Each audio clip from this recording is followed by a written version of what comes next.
Good morning. Good morning. It's Sunday morning. I haven't been on here in a while, but I knew it was time for me to reveal something that was crazy that happened in my life, but God wants me to tell it. It's time to talk.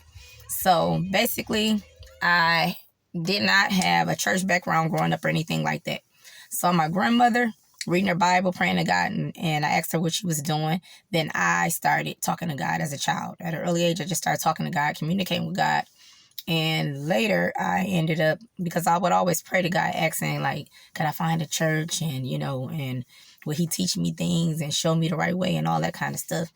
And a little later, when I was in grade school, my stepmother, my dad, he ended up meeting a beautiful woman that ended up being, great in my life. And that was my stepmom.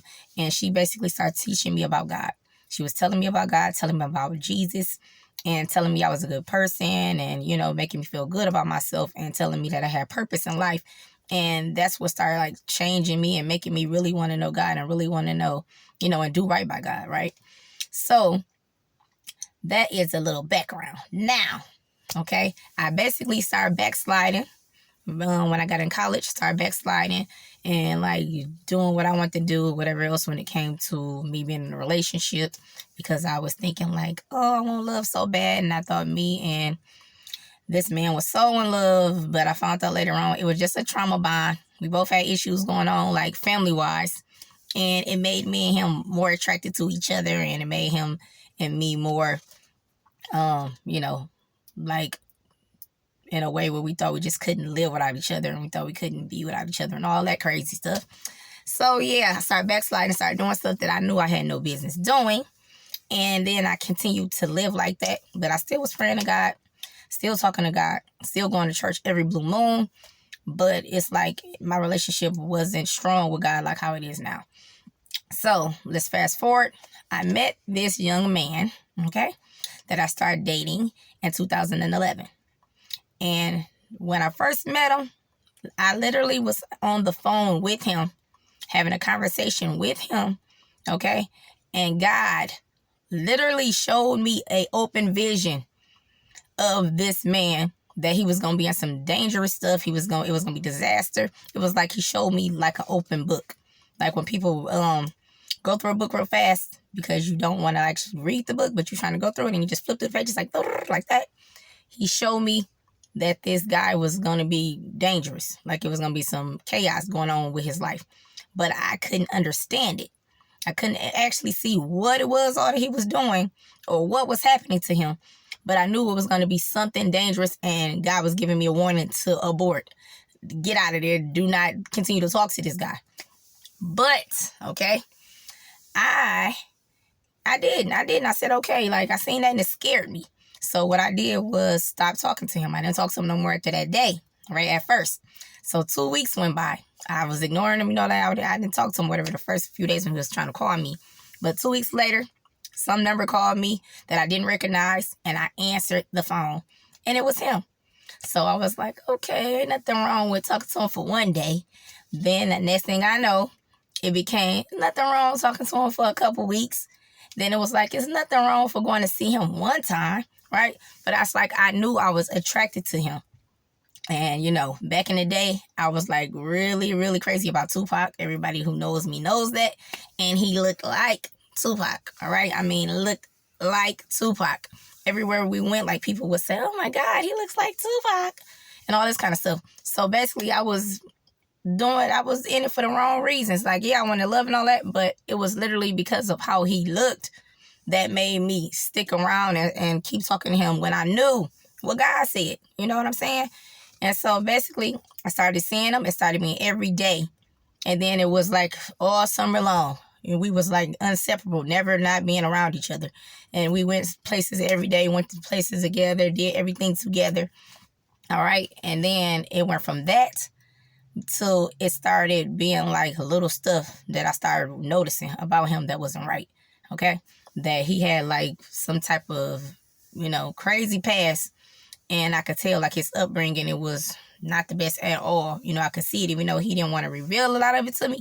I could see it by his actions that he had a lot of issues, right? But I was like, oh, this is my own little family now. I have, my own little family. And I'm doing something with him every day. We're always going places. We spend all our time together. He's like my best friend. And so I stuck with him. But then when I started seeing the stuff go on, like where he became abusive, all right, like physically abusive, like grabbing, that type of stuff. He never hit me or nothing, but he was like trying to grab me, like manhandle me and hollering in my face and that type of stuff, where I literally started being afraid of him. I eventually was like, okay, you got to go. You got to go. This ain't going to work. And he went to visit family members or whatever, and I noticed a crazy change in him when he was down there, because he was calling me and he just wasn't sounding right.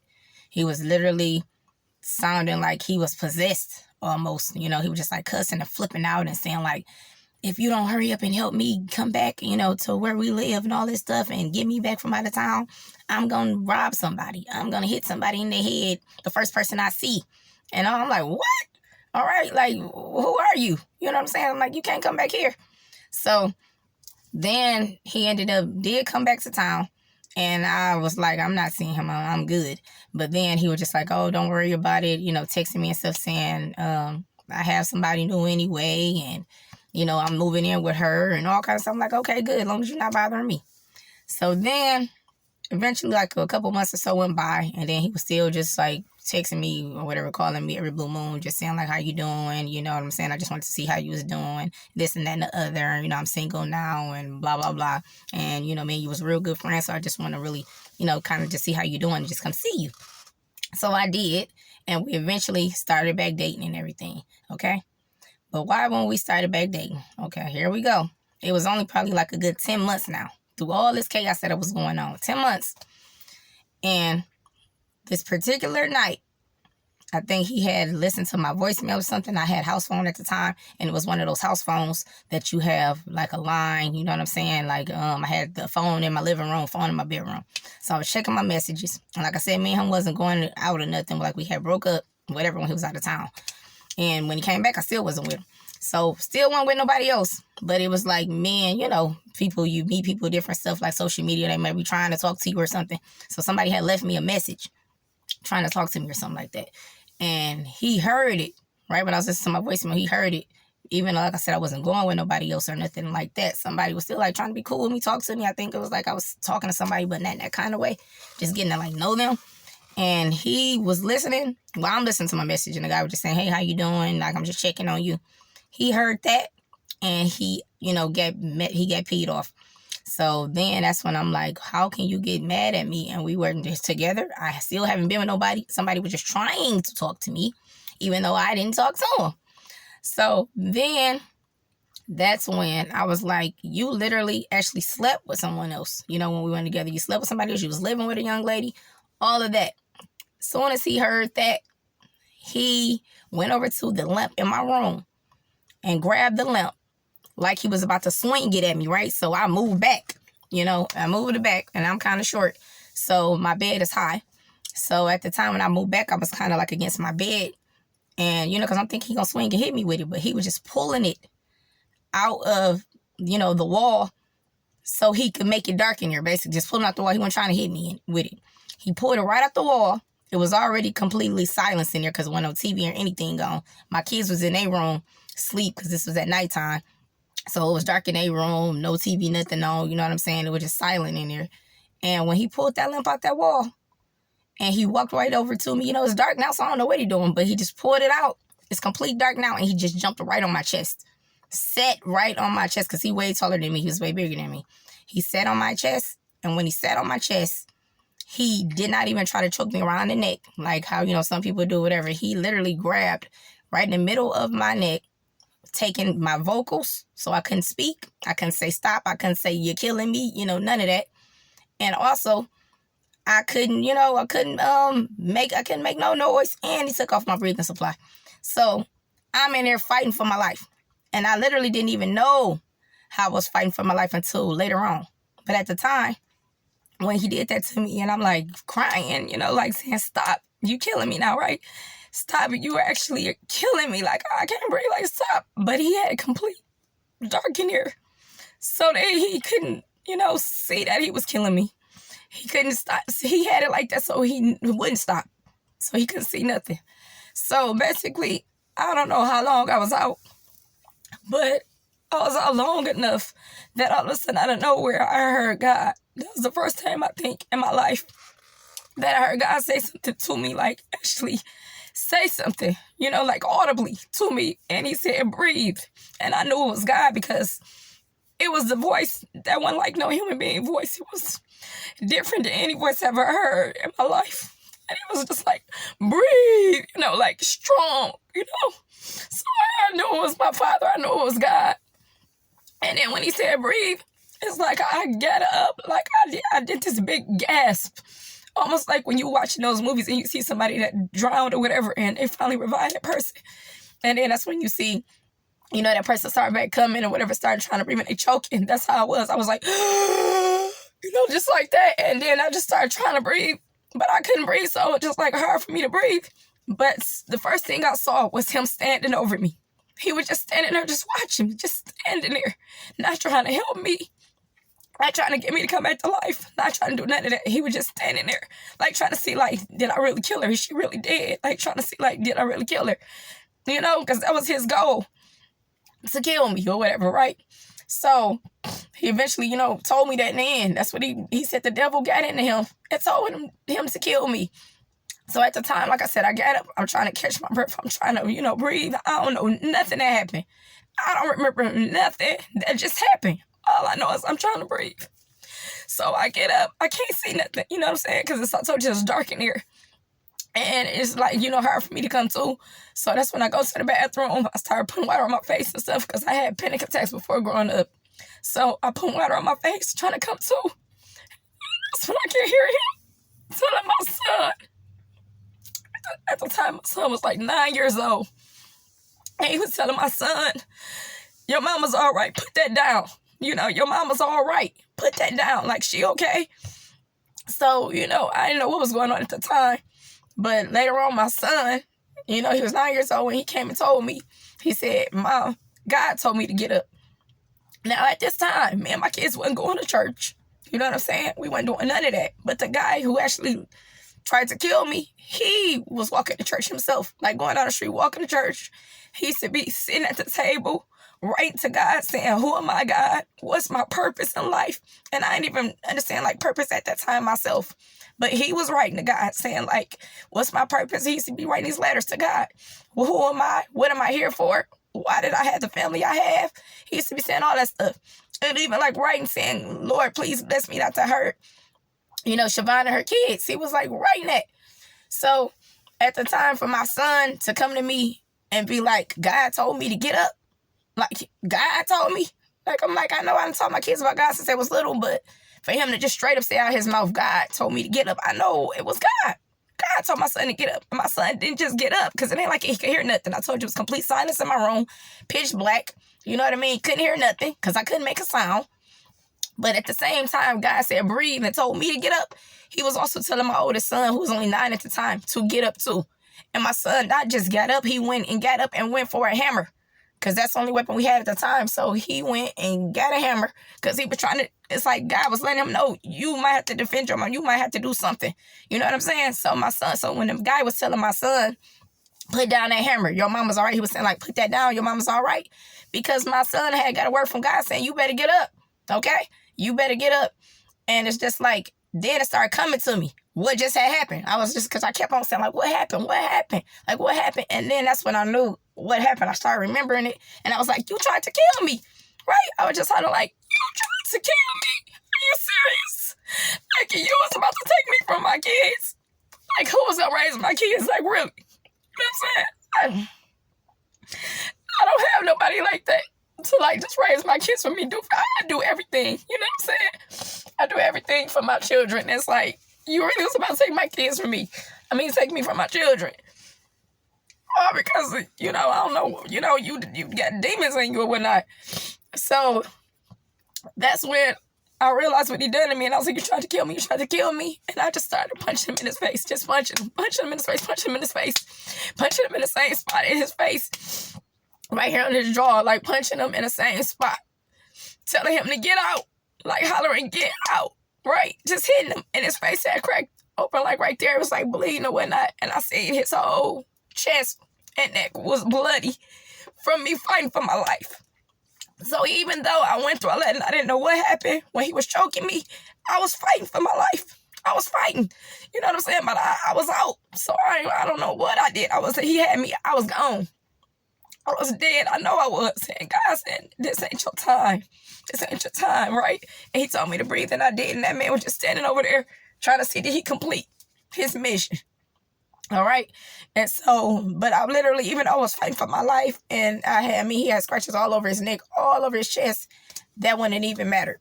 That wouldn't even matter because of the simple fact, I would have been dead, you know? Like, and my thing is, I don't know if he was going to go in there and try to kill my kids because they was witnesses to know that he was the last one in my home with me.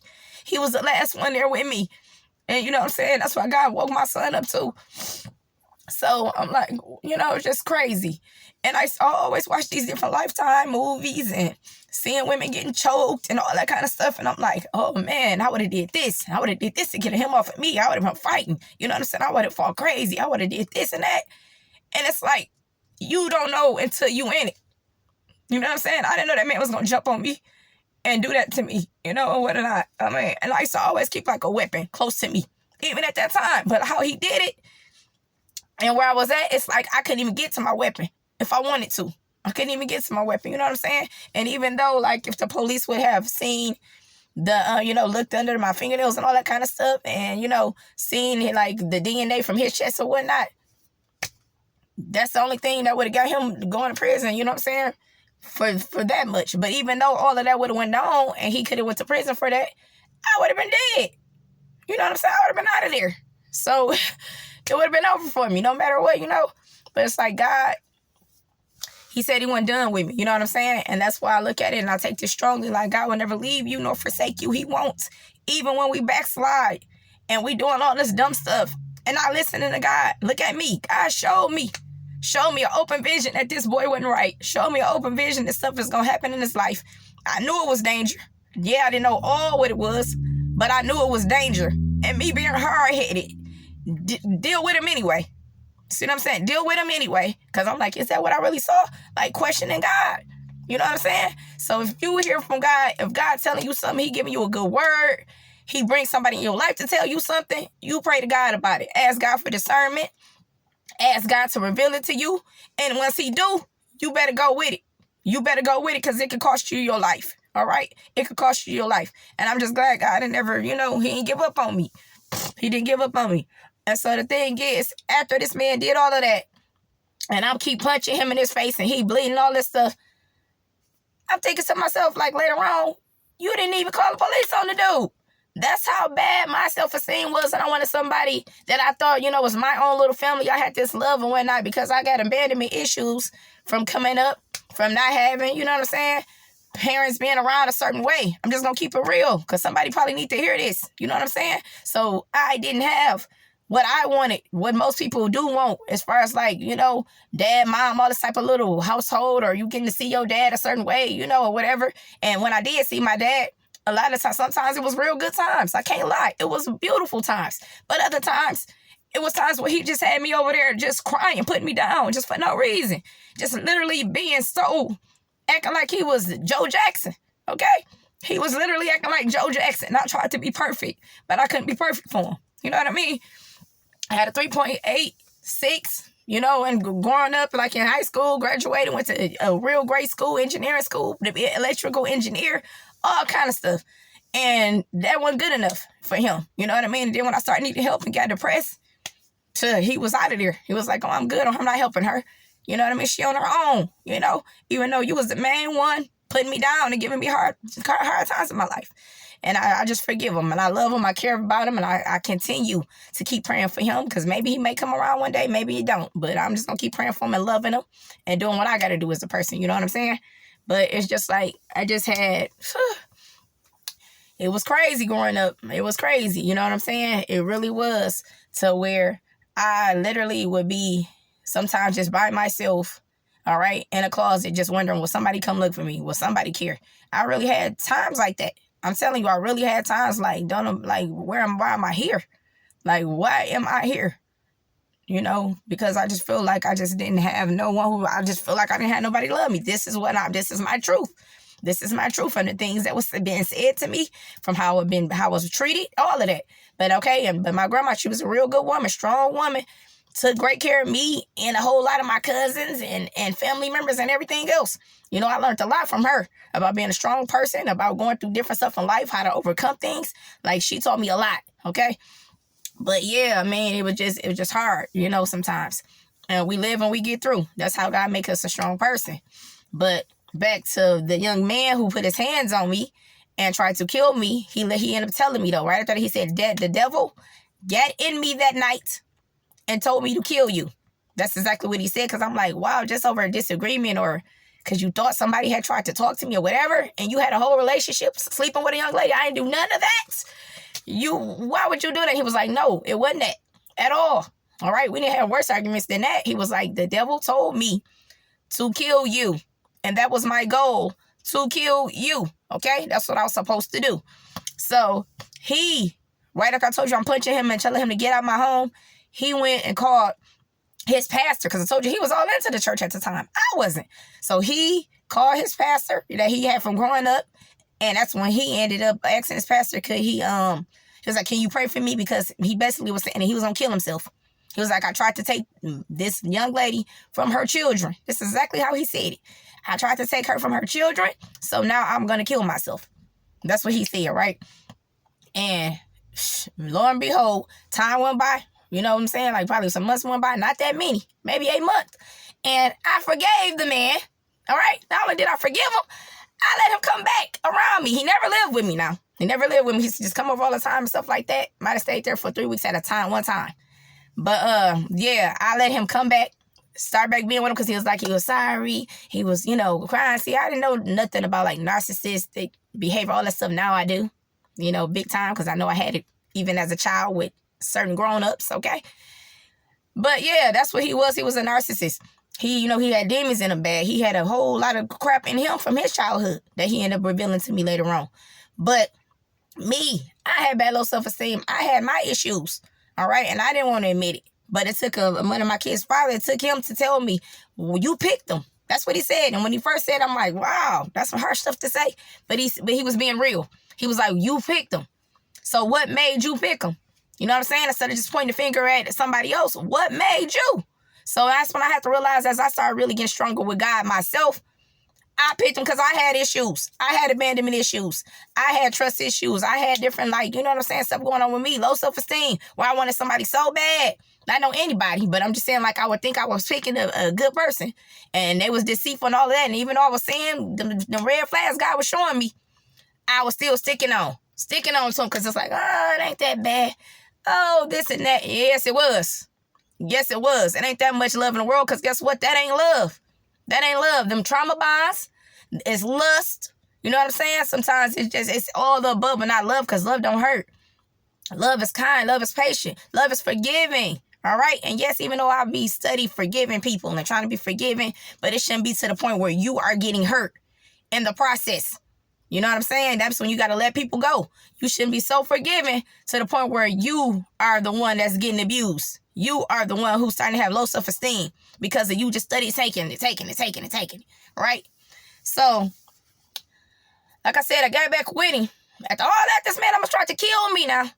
And everybody around me who know me, they always look at me like, man, she's so strong. Man, she this and that. And they just, little do they know the stuff I was going through internally and the stuff I was going through behind closed doors. All right? That's the thing. Some people can think you're so strong because how you carry yourself and because you always smiling and you always a certain way. But sometimes men be the main ones who always like motivating other people, who always trying to be the giving person, the kind person in the family, the person who love and the person trying to get people to come to Christ. Sometimes it's like we are the ones who get it the worst when it comes to the trials and tribulations and the people around you that hate you, don't like you, even family members. All right? So-called close friends. We be like the main ones who seem like, we get attacked on all angles and stuff. And it's because the devil know how God look at you. He know God wants more for you. And he don't want you to know. The devil don't, because he is a little sneaky little snake that's mad that he got kicked out of heaven, mad that he ain't nothing, mad that he will be destroyed for good in the end. So therefore, it's like he do not want God's people to know their purpose in life. He don't want them to have that love and fulfilling, knowing that all I need is God. All I need is Father God. All I need is Jesus. He don't want you to know that. He wants you to feel like, oh, I'm always depressed. Oh, I'm worrying about this and that. He wants you to worry so your health can decline. He wants you to feel like don't nobody love you. He wants you when God love you. Okay? If you got God that love you, who else do you need? That's what I'm learning. If you got God that love you, your creator, the one who gonna tell you about this and that, the one who gonna have your back, the one who's gonna sit up there and make sure you good in life, who else do you need? Come on now. Because first of all, a human being is just that. Yes, we're supposed to be loving, kind, and be there for them and love your neighbor, you know what I'm saying, and do right by them. Yes, that's godly attributes. That's what you're supposed to do. But guess what? Don't ever get so caught up into it where you lose yourself over another human being. All right? Because they are just a human just like you. They going to die like you. They bleed like you. They go through stuff just like you. But they're not your savior. They're not God. They can't send you to a heaven or hell. All right? So don't get caught up in this stuff with these people, these folks. You cannot. You know what I'm saying? And if you find that they trying to bring you down and draining you and not giving nothing in, guess what? Sometimes you got to cut them off. That's when sometimes you got to cut them off. I don't care if it's even family. Love them. Love them from afar.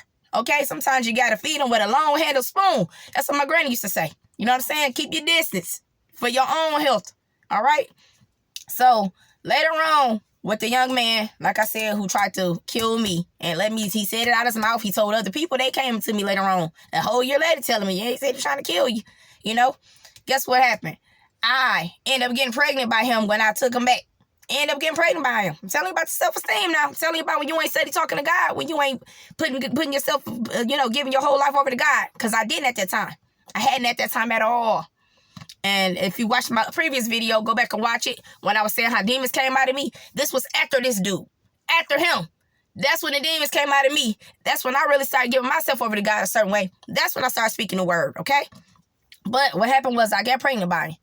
I'm like, oh my God, what am I going to do now? I went to church that day. Some told me to go to church because my administration didn't come. And I'm like, and he kept on telling me, you pregnant. I took a test. You know what I'm saying? The first test, because I was going to get some type of surgery, they said, we got to make sure you ain't pregnant first. Took the test and said I was. Told my doctor about it. He said, okay, come on in. We're going to test you again to be sure. They tested me and said that I was not pregnant. They did blood work on me. Listen now. The blood work said I was not pregnant. Okay? The blood work. And that's when a few weeks later, when he kept on telling me. Right? And then my son came from over his dad's house and he told me, he touched my stomach. And he was like, Mom, he was like a baby in there. He was like a baby. And I'm like, what? Ain't no baby in here. And later, that's when the man kept telling me too. He kept saying, you having my baby, you are pregnant. Oh, yes, you are. You pregnant. Because he even used to try to hide my birth control pills, all kind of stuff. Right? And he literally was like, oh, you pregnant this time. Yeah, you are. And sure enough, behold, I went to church and I was crying. And I'm talking about I broke down in the church. Broke down in this church I was attending at that time. And I was just feeling like, what am I going to do, Lord? Help me, Jesus. Please help me. What am I going to do? And sure and behold, I took that test at home because that's when my period didn't come. And sure enough, I was pregnant. Oh, sure enough, I was pregnant. And he kept calling me because at this time he was in the shelter because I had put him out. I was done with I had enough was enough. I was done with his behavior. And he was in the shelter. And he was calling me, just leaving voicemail after voicemail on my answer machine because I had a house phone. And that's when he was just like, I know you pregnant with my baby. I know it. I don't care about no I'm just saying you're not. I don't care about the blood work. You pregnant with my baby. And, he was like, and you ain't going to keep me from my child. That's what he said. And, that's when I found out I was. And then he was about to go out of town again, go move with his family out of the town. And so I said, man, I answered the phone the last time he called. And I said, you're right, I am. And then, like I said, because this was the time when I hadn't totally gave myself to Christ yet and wasn't doing what I need to do and wasn't listening, to God, that I feel so bad that I was pregnant again. Now I'm like, wow, you pregnant now? And you about to be by yourself with these kids? And I just, just keeping it real with you. That's how I was feeling like, man, you might as well go ahead and try to work it out with something so you won't be by yourself with these kids. So you will not be by yourself with all these kids. You know what I'm saying? And at that time, this was I was having my fourth baby. So, literally went from this girl who, wait till I was in college to have sex. I was really trying to wait till I got married to have sex, and then I didn't, backslid and all this type of stuff because I thought me and this guy was we was gonna marry each other. We got it. He proposed to me, was engaged, and we went on. We gonna get married, so let's go ahead and have sex. It's all right. Huh? That didn't go nowhere. We was together for 8 years and had to let him go because he was abusive. Okay, so now here I am, fourth baby with this guy that almost tried to kill me. You didn't forget him, man. All this type of stuff. Feeling bad about it. He went to the doctor's office with me. We both went in. The doctor definitely took the test, said, oh, you definitely pregnant. And that's when he went on out of town to go, because we, was kind of like not really saying we was going to be together or whatever, but he was going to be there for me and, whatever. But he was like, call himself trying to go out of town to get his life together or whatnot. And then come back and make sure he's still helping with the baby and all this stuff because he did. He did get a lot of stuff in my child and all kind of stuff. He really helped me out big time. But when I just seen like who he was and it, and it just showed me who he was and God really showed me. For the last time I was around him, I seen like cocaine and stuff in his pocket. I checked his stuff. Some said, check it. Seeing that he was doing cocaine and all kind of stuff. I'm like, wow, that's why he be acting so crazy. And I feel like I got to watch myself and always on guard now. And do I got to run out the door quick? Get the door unlocked just in case I got to run out that mug. And you know what I'm saying? Saying I can never let him catch me slipping again. But you shouldn't even have to live like that. If there's somebody you love and that's supposed to have your back, he's supposed to be a protector. That's how the man's supposed to be in your household, okay? It should not be that you got to protect yourself from him. You scared of what he going to do to you because he did something. A person will reveal who they are to you. And when they reveal it, you better take it. When God show you who somebody is, you better rock with it. So basically, now I got some having this baby and all this, but then it's at the point I see now I got to see cocaine and stuff in your pocket when you come back from out of town that time and you over there with us. And I'm like, you got to go. I don't care. I don't care that I'm pregnant. I don't care about none of that. I'm going to take care of my baby like I'm by myself. Hey, I've been doing it. I'm good at it. You got to go, man. It's a wrap. So then, you know what? The crazy part about it was he told me, if you let me go, he was like, one day the police is going to find a woman in my trunk. And I said, what? He said, they going to find a woman in my trunk one day. That's what they going to find. And I'm like, alrighty then, like, God bless this dude. This dude got